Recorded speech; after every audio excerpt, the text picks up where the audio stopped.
As Jodi shares her story, I want you to consider how you too can set yourself free today to dream even bigger than you already have. Let's hear it one more time, Miss Jodi Hinkle.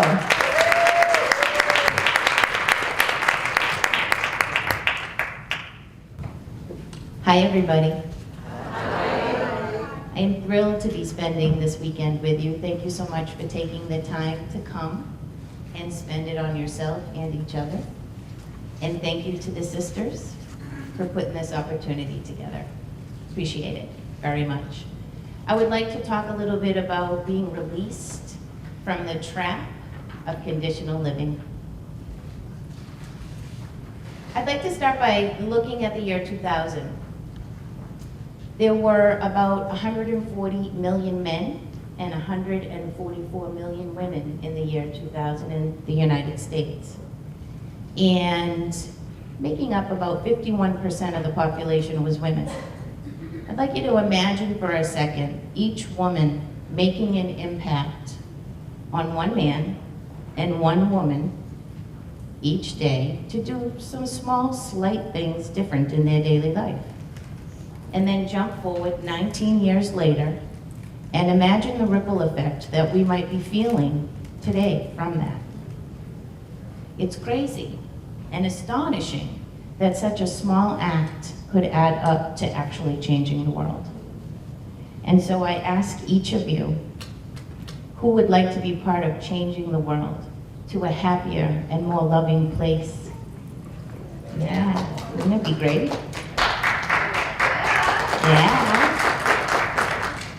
So as women and men who lovingly give yourself to those in your world over and over again, I have a question for you. Would you like the experiences in your life to fill you back up with excitement and enthusiasm, passion and vibrancy? Who wants that? Yes. And as business owners, when customers choose to spend their time and their money and their attention on you, do you want them to walk away feeling like they've been infused with a positive energy? Yes? That'd make them come back, wouldn't it? And as leaders in your immediate families, extended families, communities, and networks, do you know how important it is to take care of yourself first and then? I thought I knew how. I thought I had my life under control. And it was driven mostly by will and determination. And it did get me pretty far. I had some great success. I was from corporate America, 25 years in a certain industry, and I loved my job for a long time. But it turned into 70-hour work weeks, and my family had drug addiction going on, so there were cycles of troublesome times that came with that. My second marriage failed, and I was tired of watching my life pass me by. So I was really trying to play as hard as I worked, which left me with pretty depleted. I was pretty depleted. And so I'm eager to share with you how I found my way back to me, in hopes that you might want to do that too. Because once I tasted what it felt like doing what I wanted, I knew there was no way I was going back to neglecting myself in an effort to care for and please other people. There was simply no option. Once I started to trust my instinctual gut as my guidance and listen to myself making decisions with me in mind, my mindset shifted and my life really changed. And I know there's, because of the people that are drawn to Women's Prosperity Network, I'm sure there are many of you who are already on this path, and well done. I hope you are enjoying prioritizing yourself. And I wonder if you found what I have, is that really in making the changes in our life that will enhance our experiences on a daily basis, it really is a continuing process of learning what we need to let go of and creating the experiences that allow us to have more of what we want. And so today I have learned to appreciate all of the elements of my life, even the contrast.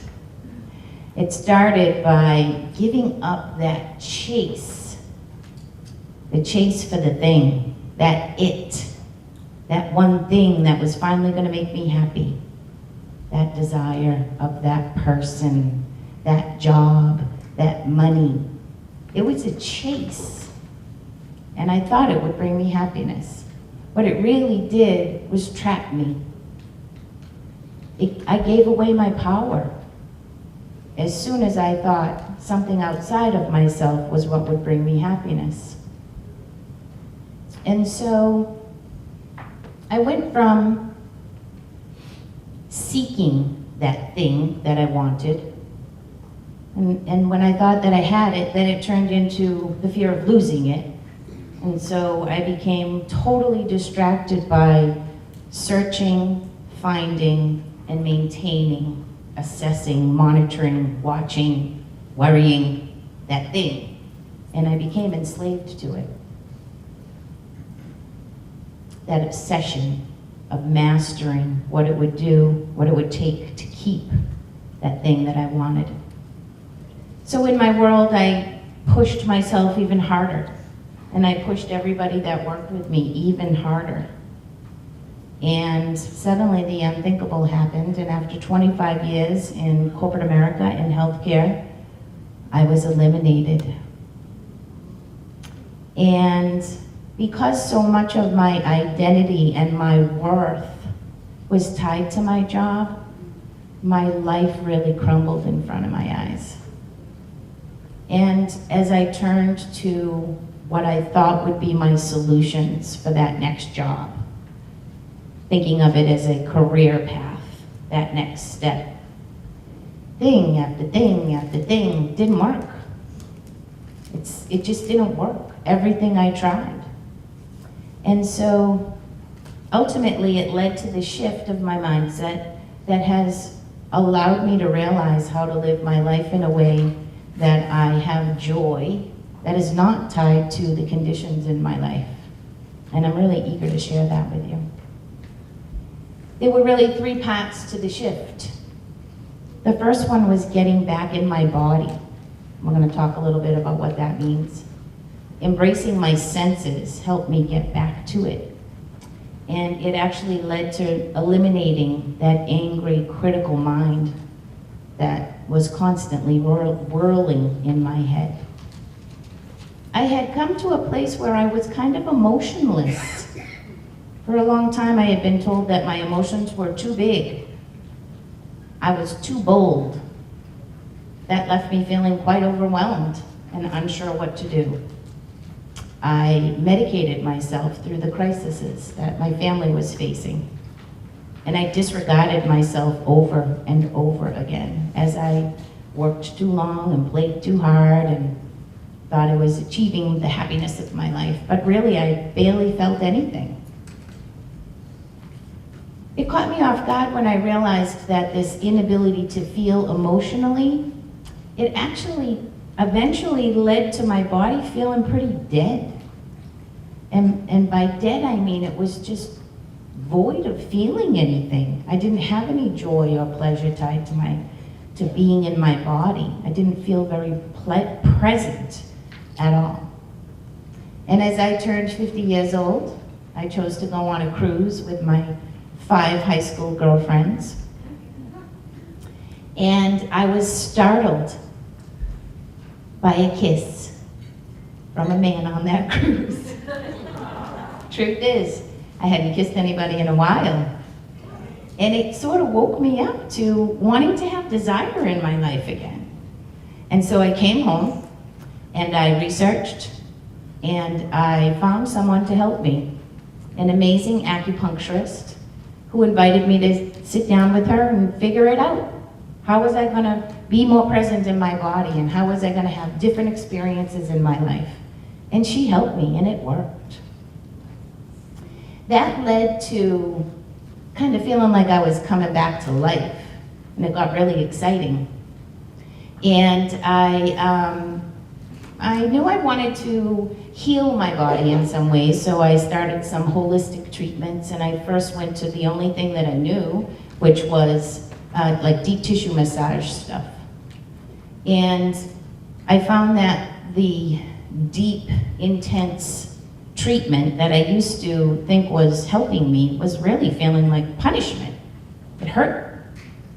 And I wanted to try to soothe myself. So I really started exploring things, and I found restorative yoga that allowed me to sink into wedges and pillows, and the weight of my body sort of sink into the pose. And it helped me reconnect with all my different parts. And then it gave me the courage to look a little bit further. And I liked the blending of services. They were powerful things like having a healer drum over my body while Reiki was being performed by a second healer at the same time. Powerful, powerful things. But it was really probably the womb healing that I had never heard of before that caused the first real big shift. And I think that there are many women who are trying to reconnect with their bodies. And I was so grateful to have such wonderful women in my life help me find the way. So as I found those experiences, I found the way to be kinder to myself, and that it felt really, really good. And began to realize that I could give myself the things that I wanted other people to give me. I didn't really need anybody else to be kind to me. I could be it. And so I started to continue to search for ways to be kind and compassionate to myself and show myself some love. I found myself really deeply experiencing my senses. The way that I saw things, color, for example, the depth of color, and the taste of things, the pleasure in all of that, physicality. Music and dance became very important to me. Drumming, drum circles, I love. I became much more aware of the beauty in my surroundings, and I no longer felt trapped. As I became more aware of my body and the physical expression of life became fun, I really was able to let go of that angry, critical mind. One experience at a time led me to the place where I could let it go. And I understood for the first time the value of my vantage point. Everything that had occurred to me up until this time had turned me into who I was, and all of it had value. It had turned me into me. So my quest of turning myself back into the priority actually created HerQuest, which is hopefully going to remove the struggle for other women who want to make themselves a priority and sort of fall back in love with yourselves easier. All the ingredients are there. Because we all want to make that ripple effect, that positive ripple effect in our world. So let's go back to those questions of the day. Right? How many of you want those experiences to fill you back up with passion, enthusiasm, excitement, and vibrancy? Yes. Come on, let's hear it! Yes, yes, yes, yes. Yes, yes, yes. And as women who are business owners, do you want to revel in the joy of your customers choosing you to spend their money on as you infuse them with positive energy? Yes. Each and every time you offer yourself kindness, love, and compassion, it enhances your ability to offer it to your world. Imagine the ripple effect on you, and imagine it on your world. So hopefully by now you all have some thoughts in your head as to the experiences in your life and what they make you feel. And I invite you to email me. I'll give you the email in a sec. And I will send you it's called Take 3, Refocus and radiate with HerQuest. It's really a tool when you're sort of slipping and you feel yourself falling under the influence of somebody else and distracting you from where you're headed. It's 3 minutes to step away, have a little conversation with me, and go back and radiate who you really are.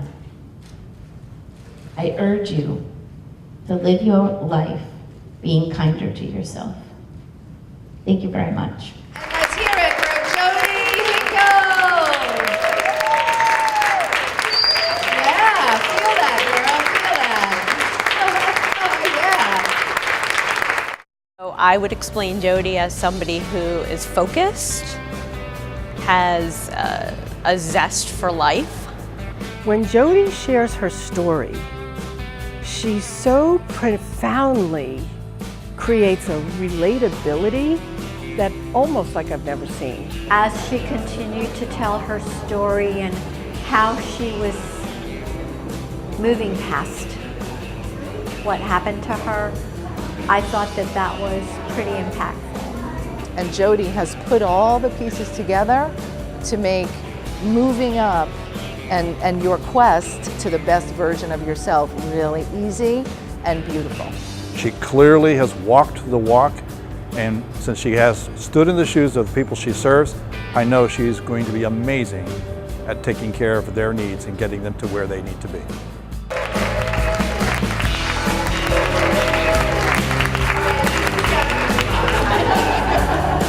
Wow.